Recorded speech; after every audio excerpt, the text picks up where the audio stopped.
মমতাজ গ্রেফতারে সবাইকে ঈদ মোবারক জানিয়েছেন প্রবাসী সাংবাদিক ইলিয়াস। তিনি মমতাজের ফাইটা গেছে বলে এমন মন্তব্যও করেছেন। সাবেক এমপি মমতাজ বেগমকে গুলি করে হত্যা মামলা সহ একাধিক মামলায় গ্রেফতার করেছে ঢাকা মহানগর গোয়েন্দা পুলিশ। ধানমন্ডির একটি বাসা থেকে সোমবার রাত 12:15টায় তাকে আটক করা হয়। ডিবি কার্যালয়ে এনে তার 7 দিনের রিমান্ড আবেদন করা হয়েছে।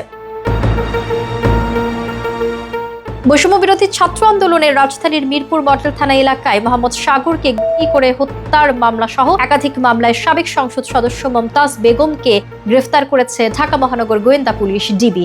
গ্রেফতারের পর আদালতে তার 7 দিনের রিমান্ড চাওয়া হয়েছে। ইলিয়াস তার পোস্টে কমেন্টে লিখেন, আওয়ামী লীগের সাবেক সংসদ সদস্য মমতাজ বেগমকে গ্রেফতার করেছে ঢাকা মহানগর গোয়েন্দা পুলিশ ডিবি। সোমবার রাত 12:15টার দিকে তাকে গ্রেফতার করা হয়।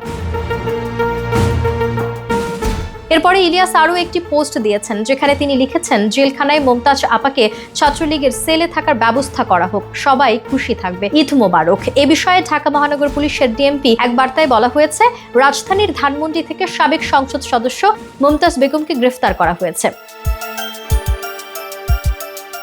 ডিবির যুগ্ম কমিশনার মোহাম্মদ নাসিরুল ইসলাম জানান, মমতাজ বেগমের বিরুদ্ধে খুনের মামলা সহ একাধিক মামলা রয়েছে। তাকে রাত 12:15টার দিকে ধানমন্ডির স্টার কাবাবের পেছনের একটি বাসা থেকে গ্রেফতার করা হয়েছে। তাকে ডিবি কার্যালয়ে আনা হয়েছে।